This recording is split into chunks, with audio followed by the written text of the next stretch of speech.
দিতে যাবে একটু সুবিধাজনক অবস্থান পেলে।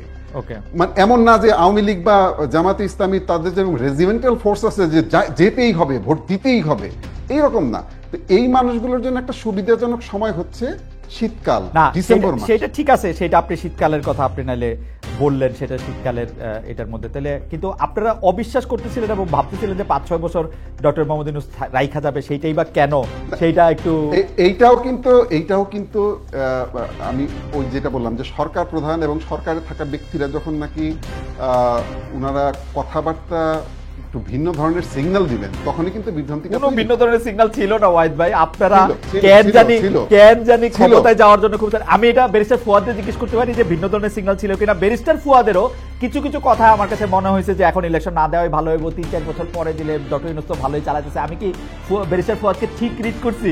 ব্যারিস্টার ফুয়াদ, এরকম কি মনে হয়েছে আসলে আমাদের উপদেষ্টাদের কথা শুই না যে না ঠিক আছে ২-৩ বছর যাক? কারণ সংস্কার বলতে যেই সংস্কার ৬টা কমিশন মিলা করছে, আপনিও নিশ্চয়ই পড়ছেন, আমিও ৩১ দফা বিএনপির মানে ওই ৩১ দফা পইরা আমার কাছে মনে হয়েছে বিএনপি আরো বড় বড় সংস্কার চায় এবং আগের থেকে চায়। সুতরাং এখানে কোনো পার্থক্য ছিল না।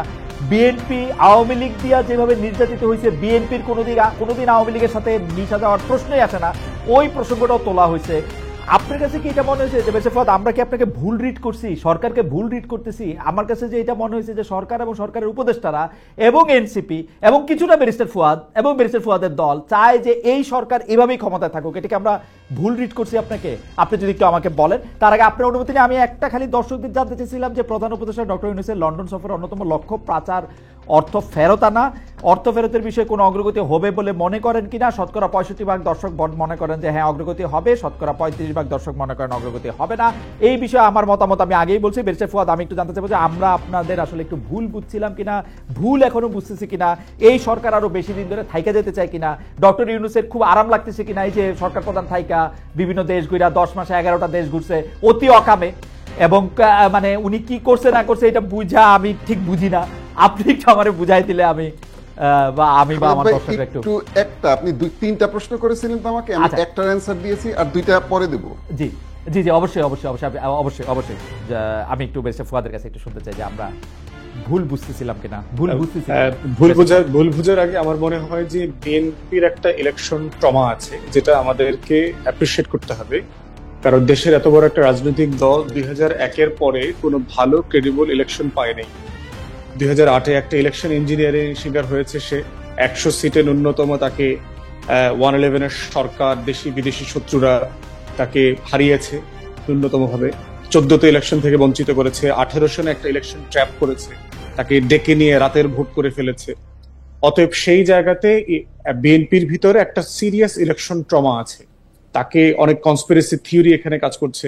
এবং আপনি যখন continuously Indian disinformation misinformation campaign হচ্ছে, Indian establishment, Indian foreign minister spokesperson, Indian military chief এবং আমাদের ডিপ স্টেটের বিভিন্ন এস্টাবলিশমেন্টের বক্তব্য যখন মিলে যাচ্ছে, তখন কিন্তু এটা বিএনপিকে নার্ভাস করে ফেলছে। এর ভিতরে আসছে যে মানবিক করিডোর, এখানে একটা ছায়া যুদ্ধের চেষ্টা করা হচ্ছে, এটার মধ্য দিয়ে জাতিসংঘ এবং আমেরিকার তত্ত্বাবধানে ইউনূস একটা যুদ্ধ লাগানোর চেষ্টা করছে, ইমার্জেন্সি ডিক্লেয়ার করা হবে, মানে দেশে মানে ইলেকশনটাকে আরো ডিলে করবে, প্রলং করবে। এই যে একটা ইন্ডিয়ান ডিসকোর্স, এখানে বিশাল আকারে নেতৃবৃন্দ রাজনৈতিক দলকে কনভিন্স করেছে। এটাকে আপনি ইন্ডিয়ান ডিসকোর্স বলতেছেন, কিন্তু আমি তো দেখছি যে দেখেন ওখানে মানবিক করিডোর হবে না, ত্রাণ করিডোর হবে, আমরা কিন্তু জানতাম না আনটিল এন্ড আনলেস পররাষ্ট্র উপদেষ্টা আমাদেরকে বলেন এই কথা। আমরা এটা জানতাম না যতক্ষণ পর্যন্ত উনার হাই রিপ্রেজেন্টেটিভ এই কথা না বলেন, আমরা কিন্তু জানতাম না। ইন্ডিয়ান মিডিয়া, তাও কতিপয় মিডিয়া, এগুলি নিয়ে কথা বলতে শুরু করছে অনেক পরে।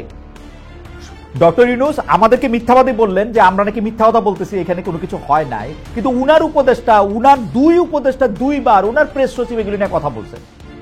উনি কি কানে শুনতে পাবেন না শোনেন না আমি জানি না, কিন্তু না খালিদ ভাই, দেয়া হয়ে গেছে, চুক্তি হয়ে গেছে যে ধরনের কথা ইন্ডিয়ান মিডিয়াতে আসছে। কারণ আপনি জানেন যে এটা গোয়েন লুইস, বাংলাদেশের জাতিসংঘের যে আরসি আছে, আবাসিক সমন্বয়কারী, উনি কিন্তু পরিষ্কার করে বলেছেন এটার ইন্টারন্যাশনাল একটা প্রোটোকল আছে। 2টা রাষ্ট্র এখানে আগে একমত হইতে হবে করিডোরের ব্যাপারে, তারপরে হচ্ছে জাতিসংঘ এটা সুপারভাইজ করে ইন্টারন্যাশনাল যে রুলস আছে, প্রোটোকল আছে, 1941 এর যে কনভেনশন আছে, সেগুলো দিয়ে করবে। ফুয়াদ, ইন্ডিয়ান মিডিয়ারে আমি ধর্তব্যের মধ্যেই নেই না, যে মিডিয়াগুলির মধ্যে আছে। আমি সরকারের কথা বলতেছি। ডক্টর ইউনূস একদম স্পষ্ট বলছে ওখানে কোনো মানবিক করিডোর, ত্রাণ করিডোর, এগুলি কোনো কথা নাই, পুরোটাই ভুয়া। ভুয়া না তো, না, এবং না, আমরা আলোচনা কোথায় হয়েছে। জানবো? না, আমরা আলোচনাটা কোথায় হয়েছে না, যেটা হয়েছে আমি যেটা সবগুলো বক্তব্য থেকে নিয়েছি যে রোহিঙ্গা প্রত্যাবর্তনের যে আলোচনাটা চলছে সেখানে এরকম একটা করিডোরের কেমনে আলোচনা বেরিসে ফুয়াদের কেমনে সম্ভব? আপনি আমার বলেন, প্যাচটা আপনি দেখেন, প্যাচটা আপনি দেখেন, হতে পারে তো, প্যাচটা আপনি দেখেন। এটা তো সিকিউরিটি ইস্যু তো, খালি না, না, ভাই এটা না, না, সিকিউরিটি না, ইস্যু, আপনি- রাষ্ট্রের আপনি- প্রত্যেকটা আপনি- আলোচনা তো আপনি পাবলিক প্যাচটা হবে না। দেখেন, আপনি বিএনপি ট্রমাটার কথা আপনি বললেন, আপনি প্যাচটা দেখেন, আপনি বার্মার সাথে কূটনৈতিক সম্পর্কও রাখছেন, আবার আরাকান আর্মির সাথেও কথা বলতেছেন প্রকাশ্যে, আপনার সরকার আপনার উপদেষ্টা এটাতে কথা বলতেছে, তো এটাতে তো বিএনপি যে এখানে একটা যুদ্ধ পরিস্থিতি হবে, বিএনপি তো এই ধারণার বাইরে থেকে কেমনে যাবে?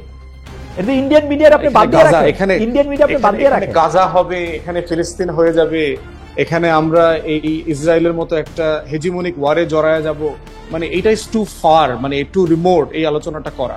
আপনি যেটা করতে পারতেন, এই আলোচনাটা অন মেরিট বাংলাদেশের সিকিউরিটি ডিসকোর্স থেকে আপনি করতে পারতেন।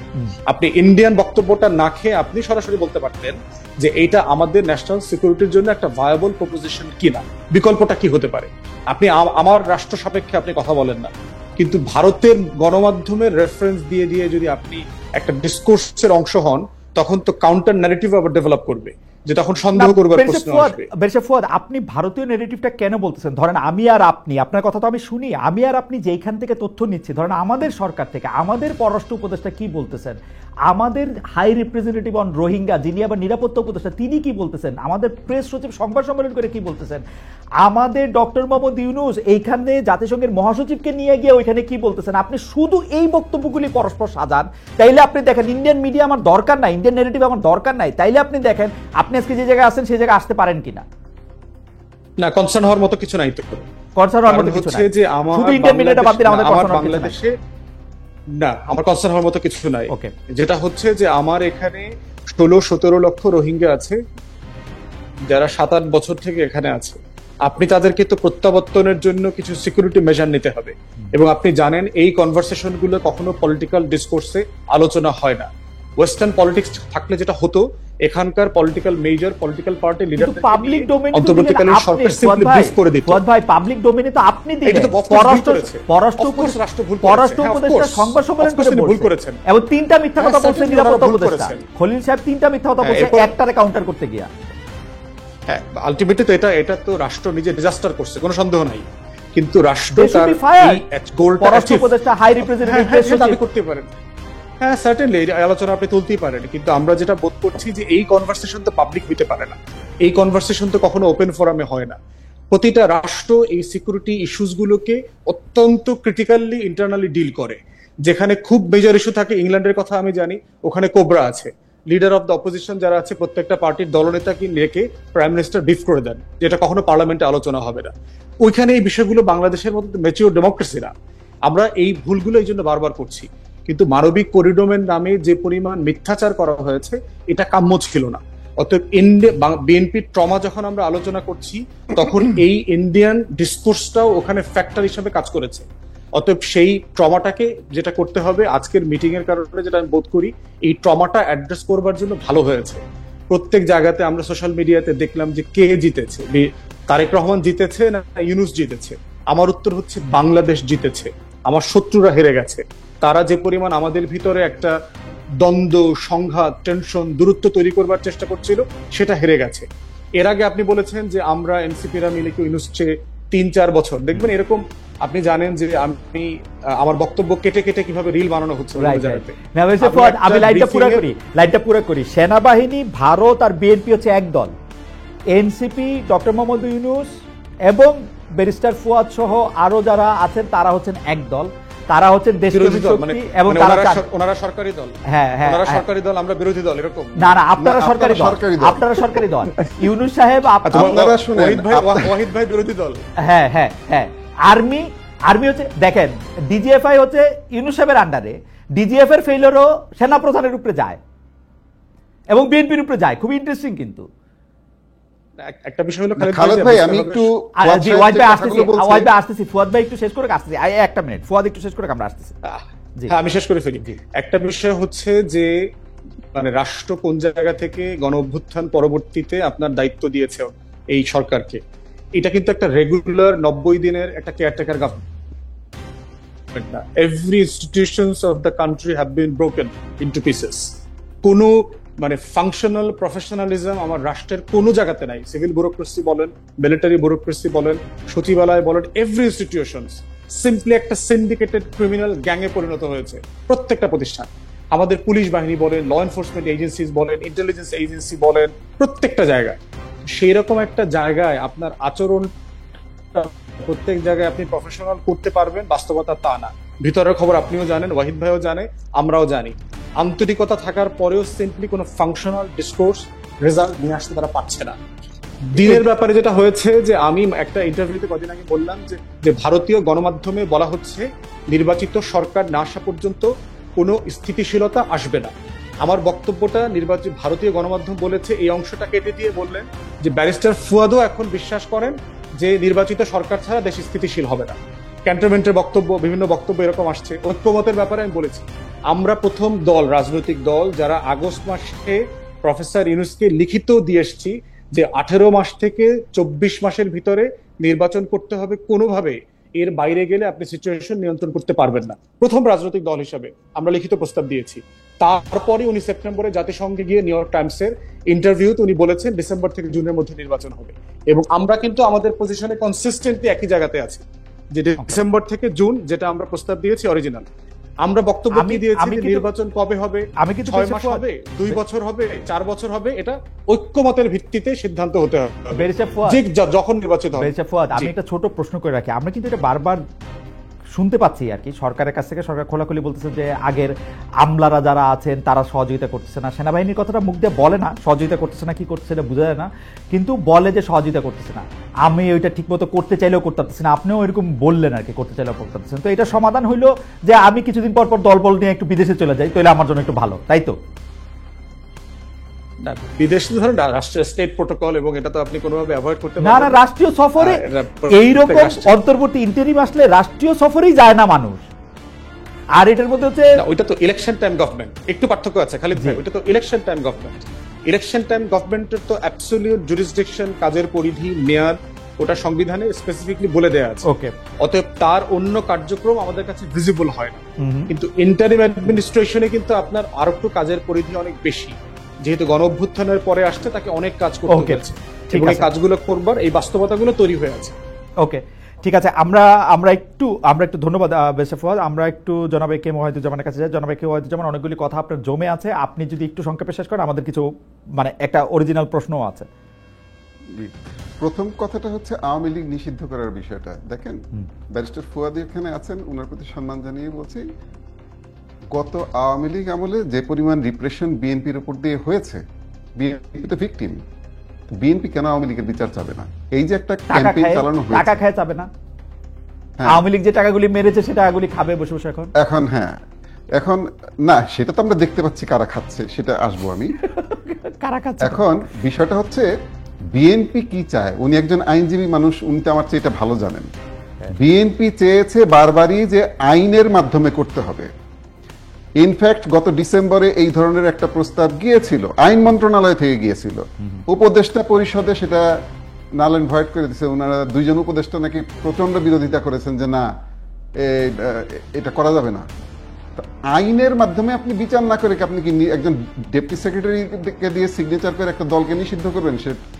এটা খালেদ মহিউদ্দিন ভাই, আপনিও সরকারি চাকরি করছেন, আমিও করছি, আমরা বুঝি না। এটা তো একটা প্রতীকী ব্যাপার ওয়াহিদ ভাই, এটা একটা প্রতীকী ব্যাপার। এই আমি যদি এখন নির্বাহী আদেশ দিয়ে নিষিদ্ধ করে রাখতে পারি, আমি নির্বাহী আদেশ দিয়ে নিষিদ্ধ করে রাখবো। আইনের ব্যাপারটা যদি আমার আরো বেশি আমাকে আইনি সংকটের মধ্যে ফেলে, অনেকগুলি হিয়ারিং আমার করতে হয়, আমি ওটা করবো না। না না, আপনি দুইটাই। আপনার প্রথম কথা হচ্ছে আপনি তো আইন করবেন নাকি, তারপরে তো ওই আইন দেখায় তো তারপরে আপনি নির্বাহী আদেশ দিবেন। আপনার এই আইসিটির আইনের ভিতরে তো ওইটার মধ্যে আনতে হবে, তারপরে তো আপনি ওটার নির্বাহী আদেশ দিবেন ওটার ভিত্তিতে যে বিচার প্রক্রিয়া চলমান, সুতরাং কর্মকাণ্ড স্থগিত। সরকারি কর্মকর্তা কিন্তু আপনিও ছিলেন, আপনি জানেন। বিষয়টা হচ্ছে, বলেন। আমি অল্প দিন ছিলাম ভাই, আমি অত জানি না। শোনেন ভাই, ওই ট্রেনিং এর ভিতর দিয়ে যারা গেছে তারা এগুলো বোঝে। দ্বিতীয় কথা হচ্ছে যে আপনি যখন একজন সরকারি কর্মকর্তাকে কনফিডেন্সে নেবেন না, তাদেরকে বারবার হেয় করতে থাকবেন, আপনি তাদের কাছ থেকে কিন্তু সহযোগিতা আশা করতে পারবেন না। এটা সরকারি কর্মকর্তা না, যে কোনো ব্যক্তির কাছ থেকেই। দেখেন, কম্পিটিটিভ পরীক্ষা দিয়ে দেশের সবচেয়ে মেধাবী মাথাগুলো সরকারি চাকরি করতে দেয়। ওয়াহিদ ভাই, আপনার অনুমতি নিয়ে কথা কই, তার উপরে ওয়াহিদ ভাই একটা অনুমতি নিয়ে কথা কই, এইটা মোটামুটি আমরা সবাই জানি, কিন্তু আমি এখন কি করবো? আমি এখন সরকার, আমি এখন দেখতেছি সব জায়গায় বিএনপির আর সিকি জায়গায় জামাতের লোক বসে রয়েছে, তারা পরিচয় দেয় ভাই ভাই আমি বিএনপি সৈনিক, আমি ওয়াহিদ ভাইয়ের লোকে কাম করছি, আমি এখন করবো কি? আমি ওর দিয়ে তার কাজ করতে পারি না তো। ফ্যাক্ট, আপনি এখন বিএনপির আওয়াজের চোটে, আওয়াজের চোটে যুগ্ম সচিব থেকে সচিব পর্যন্ত বিএনপি জামাতের আওয়াজের চোটে এখন তো টিকাই যায় না। আপনি সত্যি, আমি আপনাকে কইলাম এই অনুষ্ঠান শেষ করে আপনার কাছে 3টা তদবির করবো আমার 3 বন্ধুর, যে তার বিপদে আছে সে। না, বিষয়টা হচ্ছে যে সবাই কিন্তু ক্ষমতায় আসার সম্ভাবনা আছে। ওয়াহিদ ভাই বুঝছেন সরকারি দলকে, এই যে আপনারা যে বললেন আপনি বিরোধী দল, এই যে খালিদ ভাই কার কাছে তদবির করবে বুঝতে পারছেন? না, আমার কাছে কিন্তু তদবির করবে না। সুন্দর শোনাচ্ছে, বিষয়টা তো সুন্দর না। আচ্ছা জি, হচ্ছে যে ওই যে যেহেতু আমিও সরকারি চাকরি করে আসছি, উনিও করে আসছেন, সরকারি চাকরিজীবীদের মানে দুঃখটাও আমরা বুঝি যে ছাত্র উপদেষ্টা বসায় দেওয়া আছে প্রত্যেকটা মন্ত্রণালয়ে, প্রত্যেকটা ডিসি অফিসে, মানে সব জায়গায়, এবং এরা যে এই ধরনের তদবির নিয়ে যাচ্ছে এগুলো তো আরো ভয়ঙ্কর। এরা যেভাবে একজন ক্লাস 1 অফিসারকে, একজন ডিসি কে যেভাবে ডিকটেট করে, সেটা আরো ভয়ঙ্কর না? এগুলি নিয়ে বলতে চাই না কেন, সবাই জুলাই যোদ্ধা পরিচয় দেয়, জুলাই যোদ্ধা পরিচয় দিয়ে, কিন্তু এগুলো বাড়তে থাকবে। আচ্ছা, আরেকটা বিষয় যেটা ছিল, যেটা বললেন যে এই যে বার্মা অ্যাক্টের মাধ্যমে কিছু ঘটনা ঘটেছে, এইটা রাষ্ট্রীয় গোপন, এইটা ইত্যাদি ইত্যাদি। ভাইরে, এইটা যদি গোপন সিদ্ধান্তই হবে তাহলে সবার আগে আপনার উপদেষ্টাকে এই বিষয়ে বোঝাইতে হবে কোন জিনিসটা কোথায় বলতে হয়। আমি সোশ্যাল মিডিয়ায় আমার ফেসবুকে যেটা লিখবো সেটা আমি খালেদ মহিউদ্দিন ভাইয়ের টকশোতে এসে বলবো না। একজন সরকারি দায়িত্বপ্রাপ্ত ব্যক্তি, তিনি যদি না বোঝেন কোনটা বলতে হবে আর কোনটা বলতে হবে না। কিন্তু ওয়াহিদ ভাই আপনার কাছে কি মনে হয় ভারতের ন্যারেটিভ আমরা নিছি, একেবারে ডাহা মিথ্যা কথা বলছেন ভাই। আমি অসত্য শব্দটা ইউজ করি, কিন্তু আপনার এইটার প্রতিবাদে আমি বললাম ডাহা মিথ্যা কথা বলছেন। আমরা তো শুধুমাত্র উপদেষ্টাদের কথা অনুযায়ী বলছি। জাতীয় নিরাপত্তা উপদেষ্টা একজন, একজন পররাষ্ট্র উপদেষ্টা, দুইজন যখন একই কথা বলতেছে, আমরা তো এটা বলবো না। কিন্তু ওয়াহিদ ভাই আসেন আমরা একটা সিনারিও কল্পনা করি। কেন ভারতীয় নেগেটিভটার প্রসঙ্গ আসতেছে, আমরা একটা সিনারিও কল্পনা করি। সিনারিওটা হচ্ছে, ধরেন পররাষ্ট্র উপদেষ্টা বলছে যে ওখানে একটা মানবিক করিডোর দেওয়া হবে, ধরেন নিরাপত্তা উপদেষ্টা বলছে এখানে একটা ত্রাণ করিডোর দেওয়া হবে, এবং এটা একটা প্যাসেজ দেওয়া হবে, যে প্যাসেজে আসলে ওইখানে আটকে থাকা লোকজনের জন্য কিছু খাবার এখান দিয়ে যাবে। এই খাবার গেলে এটা গাজা হয়ে যাবে, এটা ইউক্রেন হয়ে যাবে, এই আলাপগুলি এই বাংলাদেশের আর কোনো কিছু থাকবে না, ডক্টর ইউনূস সাহেব এটা বিক্রি করে দিচ্ছে ইয়ার কাছে, তার ফলে এটা হচ্ছে। এই আলাপগুলি কে করছে বলেন ভাই? আপনি যদি ওইখানে একটা এই জিনিস দেন, এবং ওয়াহিদ ভাই আমি আপনাকে যাই না বলতেছি, এই জিনিস অলরেডি দেয়া আছে 2022 সালের পর থেকে, এটা চলতেছে, কিন্তু খোঁজ নিয়ে দেখ। এক্স্যাক্টলি, অবৈধভাবে চলছে। প্রশ্নটা হচ্ছে, যখন আপনি কোভার্টলি কোনো অপারেশন করেন সেটা নিয়ে আপনি ওপেনলি কথা বলবেন না। আর আরেকটা বিষয় হচ্ছে, ব্যারিস্টার ফুয়াদ জানেন যে এই সরকার গঠিত হয়েছে সুপ্রিম কোর্টের আপিল বিভাগের একটা সিদ্ধান্তের মাধ্যমে, তাই না? ওখানে কিন্তু স্পষ্ট করে বলে দেওয়া আছে ওনাদের কর্মপরিধি কি। এই ধরনের স্ট্র্যাটেজিক সিদ্ধান্ত ওনারা নিতে গেলে ওনাদের, আমি বলবো, উচিত ছিল রাজনৈতিক দলগুলোর সাথে গোপনে হলেও আলোচনা করা। এখন ওনারা যেটা করতেছেন, এটা আসলে আমি বলবো যে ওনাদের সংযত হয়ে কথা বলা উচিত, কোনটা বলবেন, কোনটা কি বিতর্ক। আপনি কি অ্যাপিলেট ডিভিশনের ফ্রেমওয়ার্কটা বলতেছেন, নির্বাহী সিদ্ধান্তের কথা নেয়ার কথা বলে নির্বাহী কার্যক্রম পালন করবে, সেইটার আলোকে না? আমি বলতেছি যে ওনাদের স্ট্র্যাটেজিক এই ধরনের স্ট্র্যাটেজিক সিদ্ধান্ত নিতে পারেন কিনা, পারেন সেটা ওনারা নির্বাহীর মধ্যে পড়ে ভাই। আপনি যদি ফালাতে চান পড়ে না। আরে প্রবলেমটা এখনকার, তো প্রবলেমটা তো এখনকার, রোহিঙ্গা নিয়ে প্রবলেমটা তো এখনকার। না, রোহিঙ্গা নিয়ে প্রবলেম অনেক পুরাতন।